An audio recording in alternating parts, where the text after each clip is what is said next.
السلام علیکم معزز ناظرین، جیسا کہ آپ جانتے ہیں کہ آج کل ساری دنیا میں مواصلات کا ایک جال بچھا ہوا ہے۔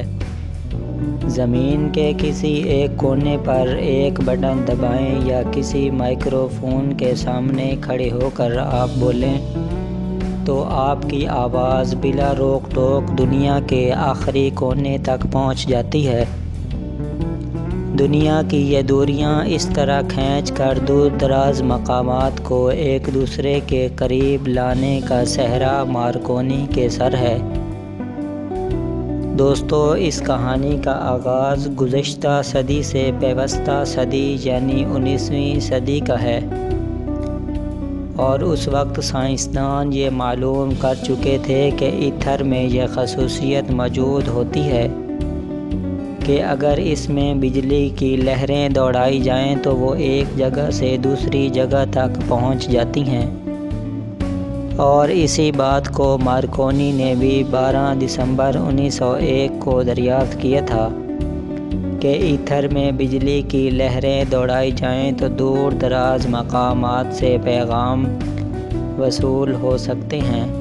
لیکن اسے اتنی بات معلوم کرنے میں جو مشکلات اور پریشانیاں پیش آئی تھیں، اس کی داستان بھی بہت طویل ہے۔ دوستو، مارکونی ان دنوں اٹلی میں اپنے والدین کے پاس رہتا تھا جب اس نے یہ دریافت کیا، اور اس کے اگلے سال مارکونی انگلستان چلا گیا اور اس نے اپنے وائرلیس ٹیلی گراف کے نظام کو یہاں سیٹ کروایا۔ اس نے اس مقصد کے لیے انگلستان کو اس لیے منتخب کیا تھا کہ اس زمانے میں برطانیہ میں دنیا کا سب سے بڑا بحری بیڑا موجود تھا، اور اسے خیال تھا کہ اس کا یہ آئیڈیا جہازوں کے لیے بہت فائدہ مند ثابت ہوگا۔ اس کے علاوہ کیونکہ اس کی والدہ یہاں کے رہنے والی تھی تو وطن نے بھی جوش مارا، تو اس نے اپنے سسٹم کو یہاں لگوایا۔ مارکونی نے 1897 میں wireless telegraph and signal کے نام سے ایک کمپنی بھی قائم کی تھی، اور اس کمپنی کے ذریعے اسے اپنا کام بڑھانے کے لیے سرمایہ اور فنی وسائل بھی مہیا ہوئے تھے۔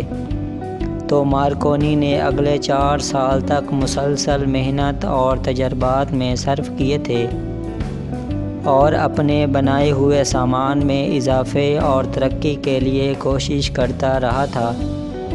اس دوران اس کے سامنے صرف ایک ہی مقصد تھا کہ کیسے پیغامات موصول اور بھیجے، اور اس کا ایک ایسا آلہ تیار کرے جو دور دراز کے علاقوں سے پیغامات وصول کر سکے۔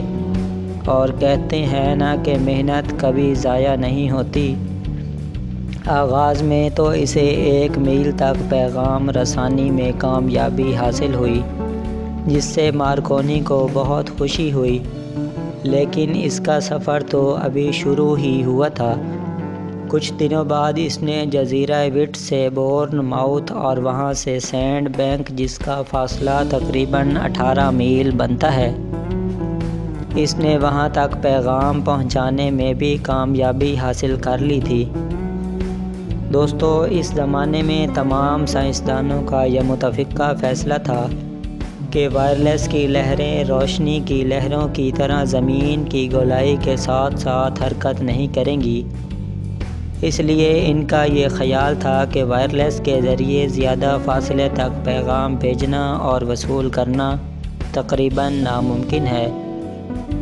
لیکن مارکونی کا نظریہ ان سے تھوڑا مختلف تھا، اور وہ ہار نہیں ماننا چاہتا تھا۔ مارکونی کے تجربات نے اس پر یہ بھی واضح کر دیا تھا کہ اگر زیادہ لمبے ایریل اور زیادہ طاقتور ٹرانسمیٹر استعمال کیے جائیں تو زیادہ فاصلے تک پیغام بھیجے اور وصول کیے جا سکتے ہیں۔ اس لیے اس نے فیصلہ کیا کہ بحر اوقیانوس کے دونوں کناروں پر 2 بہت طاقتور ٹرانسمیٹر اسٹیشن قائم کرے، اور دونوں طرف سے پیغامات بھیجنے اور وصول کرنے کا سلسلہ شروع کرے۔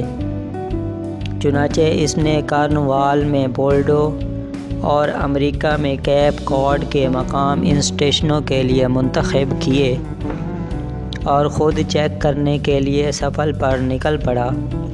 نیو فاؤنڈ لینڈ میں تیز ہوائیں بھی چل رہی تھی اور مارکونی بھی اپنے سفر پر نکل چکا تھا۔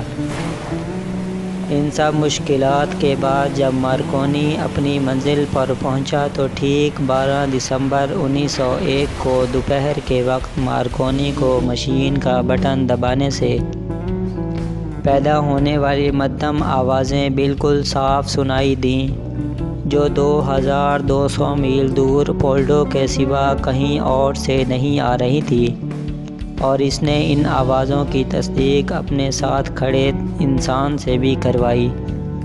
یہ 20ویں صدی کا دوسرا عظیم واقعہ تھا جس نے لوگوں کے فاصلوں کو سمیٹ کر رکھ دیا اور مارکونی کا سر فخر سے بلند کر دیا، اور جو مارکونی کی اس عظیم دریافت نے بحر اوقیانوس کے دونوں کناروں پر موجود ممالک کو ایک دوسرے سے ملا دیا اور ریڈیو اسٹیشنوں کے نظام کی بنیاد ڈالی، جسے بعد میں بہت پذیرائی ملی، اور ہر ملک کی گورنمنٹ نے اپنے ملک میں ریڈیو اسٹیشن لگوائے تاکہ وہ اپنی قوم سے براہ راست مخاطب ہو سکیں۔